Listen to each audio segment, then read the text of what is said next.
Bueno, tenemos 15 minutos para preguntas y respuestas. Pregunten todo lo que tengan en su corazón. Vamos a tratar de que la Biblia nos ayude a responderles. La primera está por allá. ¿Quién tiene el micrófono por ahí?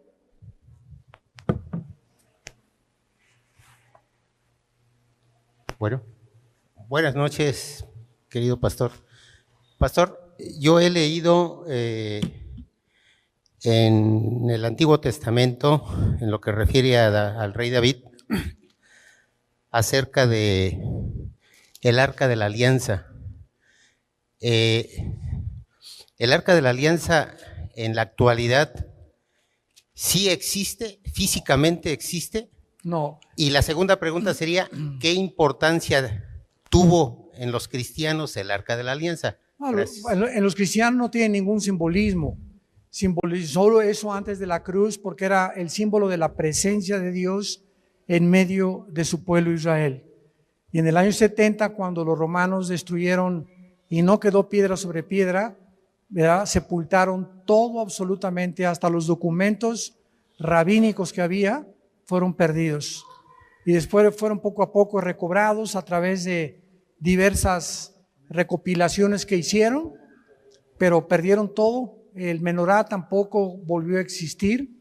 Jeremías es el último que lo menciona, y por eso esa arca para nosotros ya no existe, ¿verdad? Ahora tenemos esa presencia que estaba en el arca dentro de nosotros. Si por acá más preguntas, aquí adelante.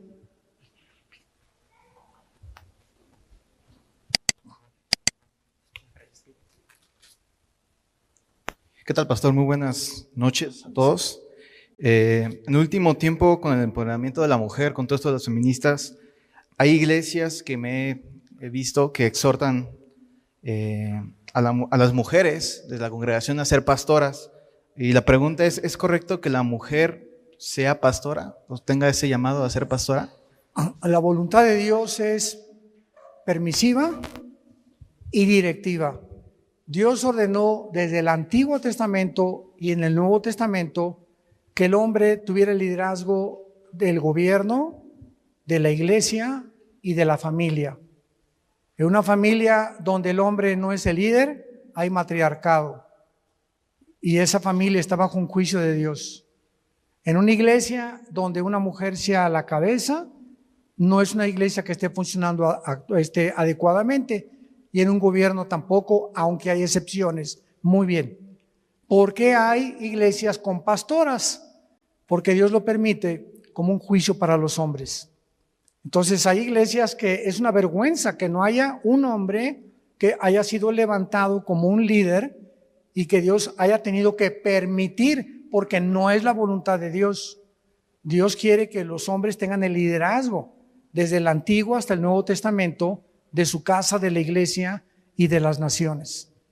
Entonces Dios permite que haya mujeres pastoras y Dios bendice a muchas de esas mujeres porque no hay otra opción. Jesús dijo, si no me adoran, hasta las piedras me pueden adorar, pero no es la voluntad de Dios que así sea. Ahora, otra cosa que es muy común es que todo el mundo cree que la esposa de un pastor es pastora. Que es como si la esposa de un licenciado es licenciada, o la esposa de un doctor es doctora, y no siempre es así. A mi esposa muchas veces le dicen la pastora, ¿no? Y mi esposa no es la pastora, es mi esposa. Y funciona en la iglesia y tiene un ministerio independiente de mujeres maltratadas que se llama Tamar. A ver si les comparte mi esposa de eso, pero el hecho que sea yo mi esposa no significa que ella sea la pastora. Es mi esposa nada más. Y no toca el piano tampoco. Sí. Dice Primera de Pedro que si el justo con dificultad se salva, ¿dónde queda el impío y el pecador? Ahí habla de tres personas, los que hemos reconocido a Jesús como Salvador. ¿Quién es el impío y quién es el pecador? No te entendí. Pedro, en el capítulo 4, versículo 18, dice que el justo con dificultad se salva. ¿Dónde queda el pecador y el impío? Bueno, el pecador y el impío es lo mismo, son sinónimos, son dos formas de definir a un pecador. La palabra pecador, apúntalo si lo quieres, Sí. si quieres, en el griego es la palabra amartia o amarteno, que significa que no dio en el blanco o alejado de la voluntad de Dios. Y el impío es una forma de definir al pecador un poco más rudamente, se podría decir. Sí. Porque para la maldad hay dos palabras en el griego también. Una de las palabras para, por ejemplo, para Satanás se le llama el maligno y es muy diferente de una palabra que es mala. Entonces hay personas malas, pero hay personas que hacen maldades y es la palabra poneros en el griego. Te voy a decir la diferencia. Hay personas que son malas y, por ejemplo, fuman marihuana o se inyectan o ven pornografía. Ellos. Pero una persona que tiene maldad no se conforma con eso, sino que jala a otros a que hagan lo que él está haciendo. No, fúmate esta marihuana, inyéctate esto, mira esta revista de pornografía. O sea, proyecta su maldad y no se conforma con ser malo, sino que quiere traer a más personas a que sean malos. Esa es la maldad. Es el que transgrede. Que es la traducción de impío y es la palabra que se usa también para Satanás. ¿Verdad? Es un impío. Según Tesalonicenses lo traduce también como el inicuo, que significa el que pervierte el derecho o el que está contra la ley. En el hebreo hay como 7 palabras para el pecado. Sí. Caco. Sí. También ese es malvado. Sí. Ok, Correcto. gracias. Por acá, allá atrás.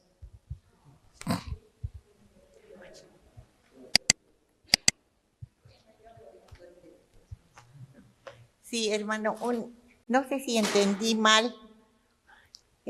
Cuando estaba hablando del arrebatamiento, dijo que los niños, hijos de cristianos, serían arrebatados. Sí. Que los demás niños, Todos los niños. ¿A todos? Sí, perdón. todos Sí. los niños. Pero si hay un hijo de cristiano que tiene 10 años, que ya no es un niño, 12 años, se van inmediatamente con sus papás. Sí. Pero O sea, todos los niños menores de edad, aunque no sean cristianos, Dios se los lleva. sí. O sea, aunque sean de musulmanes o lo que sea. De lo que sea, dejad que los niños se acerquen a mí. Ok. No dijo, dejad a los niños cristianos, dejad a los niños musulmanes, dejad a los niños que se porten bien, dejad a todos en general, porque de ellos es el reino de los cielos. En general, de todos los niños, porque son inocentes. Otra pregunta, hermano, perdón. Mucha gente piensa, o no sé si sea cierto o no, que Dios les habla. ¿Qué hay de cierto o es la imaginación de las personas? ¿Que Dios qué? Que Dios les habla, A través de la Biblia. nada más. Hebreos 1, versículo 1. Dios habiendo hablado muchas veces en otros tiempos a través de visiones, profetas, apariciones. Adán oía la voz de Dios, Abraham oía la voz de Dios audiblemente. En estos tiempos, bajo el Nuevo Testamento, nos ha hablado por su Hijo. Y ahora Dios nos deja la Biblia completa para que podamos nosotros venir a la Biblia y saber que es a través de la Biblia la forma como Dios nos habla. Cualquier otra persona que esté buscando una revelación extra bíblica va a ser engañada. O sea, esos que dicen, es que Dios me dijo, si no es en la Biblia. Pues hay que tener mucho cuidado para que saber lo que Dios me dijo esté de acuerdo con lo que la Biblia dice. Porque si oigo una voz que me dice algo que contradice la Biblia, pues no es de Dios. Bueno, gracias, hermano. Sí. Gracias. Buenas noches, pastor. Buenas noches a todos. De la cruz a nuestros días han pasado más de 2000 años. Y el Señor Jesucristo, bueno, la palabra de Dios nos dice que he aquí vengo pronto, o en breve regresaré. ¿A qué se refiere con esa parte? Ya que pues, ha pasado mucho tiempo, ¿no? Hoy en la mañana hablé de eso. 2 horas nos aventamos, ¿verdad? De todo lo que es los 2000 años, lo que significa los 2 días, que cada día son 1000 años para el Señor, etcétera, etcétera. Y no han pasado más de 2000 años. porque si hubieran pasado más de 2000 años, ya Cristo hubiera venido por nosotros. El problema está que cuando Cristo muere, nadie sabe si nació en el año 2, en el año 3 o en el año 4 de nuestra era. Entonces colocan el nacimiento de Cristo en el año 4 y muere en el año 33, porque murió de 33 años. Pero esos 33 años no forman parte de la iglesia. Cuando muere Cristo se rasga el templo, implicando que terminaba la ley y comenzaba, Juan 1:17, el tiempo de la gracia. No que no hubiera gracia, sino que Cristo venía ahora a pagar el pecado por todos nosotros. Por eso era la gracia que nos derrama Dios en la cruz. Entonces, esos 33 años hay que quitárselos al año en que nos encontramos. Nos encontramos en 2021. O sea, nos pasamos ya 21 años. Y de acuerdo a la Biblia, son cada 2000 años y lo que va a durar el tiempo de la gracia. Vamos a pedir, alguien está hablando por acá. Hay mucho murmullo. No me acuerdo quién está hablando o platicando.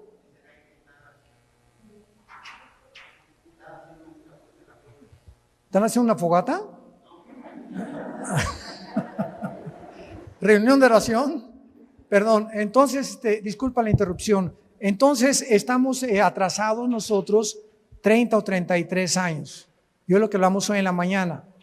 Entonces, si realmente Cristo murió a los 33 años y en 2000 años viene el Señor, ¿qué significa esto? Estamos en el 2021, que nos quedan 10, 11 años a lo mucho. Nadie sabe el día y la hora. Pero si es en el 33 cuando termina la tribulación, le quitamos 7 años, la tribulación comenzaría en el 2022 o 2023. Asústame. Como dicen los jóvenes, ¿verdad? Esto es bastante, hoy lo explicamos bastante amplio. Consigan la conferencia hoy en la mañana. Se llama El tiempo profético de Dios. Lo examinamos con cantidad de pasajes del Antiguo y del Nuevo Testamento sin poner ninguna fecha. Son tiempos aproximados. Sí, adelante, hermano.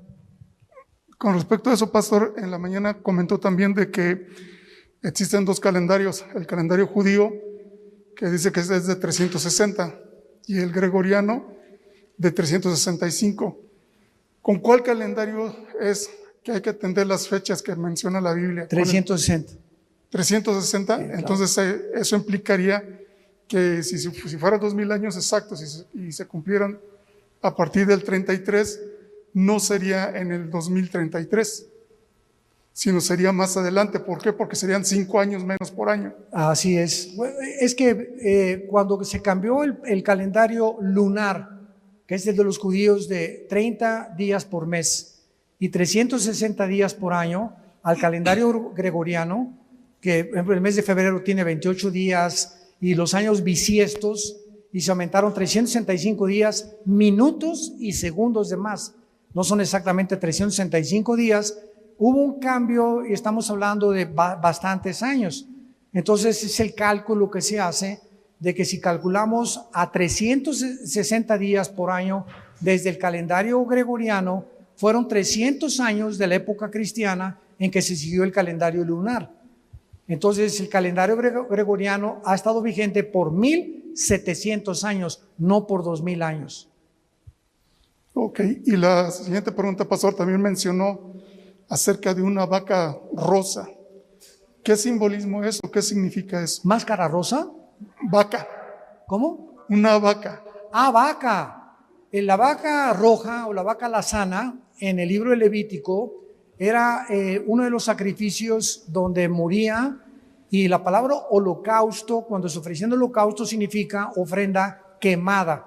O sea, tenía que convertirse en cenizas para que pudiera esas cenizas purificar y ser usadas por el sumo sacerdote en el mes de Tishri una vez al año para purificar los pecados de Israel. No para perdonarlos, para cubrirlos temporalmente hasta el que Mesías viniera. Y esta vaca roja es imprescindible porque si los judíos quieren levantar el templo, esa vaca roja tiene que existir.